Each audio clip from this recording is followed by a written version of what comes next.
ہماری Riyaz Islamic place YouTube channel please subscribe. بھوکھوں کو کھانا کھلانا اور ننگوں کو کپڑا پہنانے کا اجر۔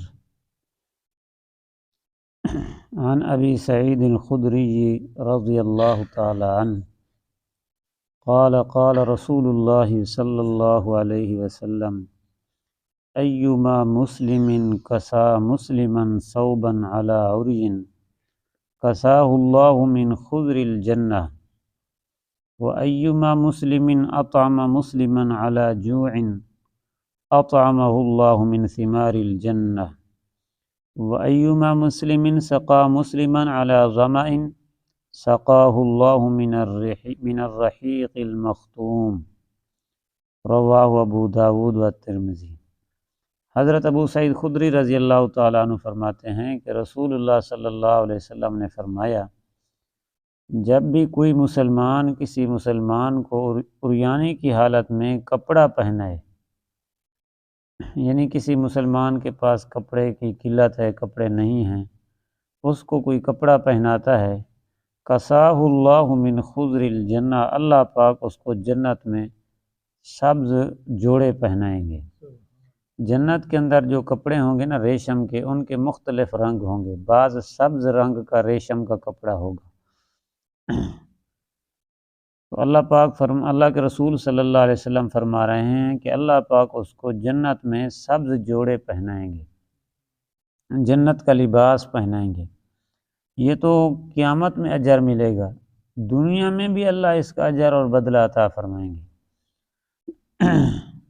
اور فرمایا کہ وَأَيُّمَا مُسْلِمٍ، اور جب کوئی مسلمان کسی مسلمان کو بھوک کی حالت میں کھانا کھلائے، اللہ پاک اس کو جنت کے میوے اور پھل کھلائے گا۔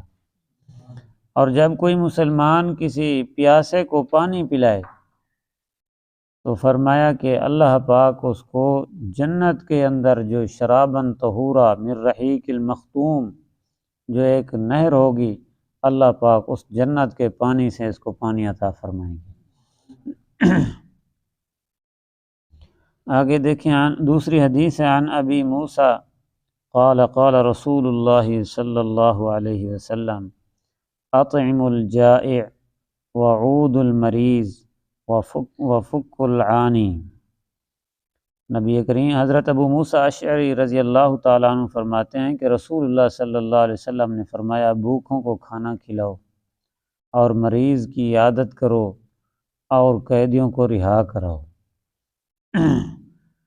تو پہلی بات تو یہاں پر یہ ذہن میں رکھیں کہ یہ جتنا نیکی کے کام ہیں، ان کے کرنے سے فائدہ صرف قیامت میں صرف نہیں ہوگا، قیامت کا فائدہ تو وہ یقینی ہے، دنیا میں بھی اس کا اجر اور فائدہ انسان کو نصیب ہوتا ہے، جیسا کہ نبی کریم صلی اللہ علیہ وآلہ وسلم نے فرمایا کہ جب تم کسی کی مدد کرتے ہو اللہ تمہاری مدد کرے گا، جب تم کسی مسلمان کے ساتھ بھلائی کرو گے اللہ دنیا میں تمہارے ساتھ بھلائی فرمائیں گے۔ ہاں جی، یعنی مسلمان کی مدد کرنا، اس سے اللہ کی مدد نصیب ہوتی ہے، اللہ کی معیت نصیب ہوتی ہے۔ جیسے کہتے ہیں نا کہ تم یہ بات بھول جاؤ کہ ہم کسی مسلمان کو تنگ کریں گے اور خوشی سے رہیں گے، یہ بات نہیں ہو سکتی۔ ہاں، اگر تم کسی مسلمان کو تنگ نہ کرو، اس کو خوش رکھو، مسلمانوں کا حق نہ کھاؤ، ہاں جی، غریبوں کے اوپر ظلم نہ کرو، پھر تم بے پرواہ ہو جاؤ، اللہ تمہاری حفاظت بھی کرے گا، تمہاری مدد بھی کرے گا، تمہیں کوئی نقصان نہیں پہنچا سکے گا۔ تو یہاں جو آخری حدیث ابھی ہم نے پڑھی ہے، اس کے اندر اللہ کے رسول صلی اللہ علیہ وسلم نے 3 چیزوں کا حکم دیا۔ پہلی چیز فرمایا کہ بھوکھوں کو کھانا کھلاؤ، تو معلوم ہوا کہ بھوکھوں کو کھانا کھلانا یہ بہت بڑی نیکی کا کام ہے، بہت بڑا اجر ہے۔ دوسری بات فرمائی کہ مریض کی عیادت کرو۔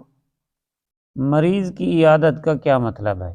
عام طور پر ہمارے ذہنوں میں یہی بات ہے کہ جاؤ بس اس کے حال حوال پوچھو، بھی کیسے ہو، ٹھیک ہو، بس یہ عیادت۔ یہ عیادت نہیں ہے، یہ بھی عیادت کے حصہ ہے، لیکن عیادت کا تیمارداری مراد ہے۔ تیمارداری کا مطلب یہ ہے کہ جب کسی مریض کے پاس جاؤ اس کی کچھ مدد کرو، اگر اس بیچارے کے پاس دوائی علاج کے پیسے نہیں ہیں تو اس کو اعانت کرو، اس کو دوائی علاج وغیرہ کراؤ اس کو کسی پیسے کی ضرورت ہے، گھر میں کھانے کے لیے کچھ نہیں ہے تو اس کی مدد کرو۔ مریض کی عیادت کا مطلب یہی ہے، عربی کے اندر جو عیادت ہے وہ یہی عیادت ہے۔ ہم نے سمجھا ہوا ہے کہ صرف جاؤ اس سے حال وال پوچھ کے بس آ جاؤ، یہ عیادت نہیں ہے، یہ ہماری زبان میں عیادت ہے۔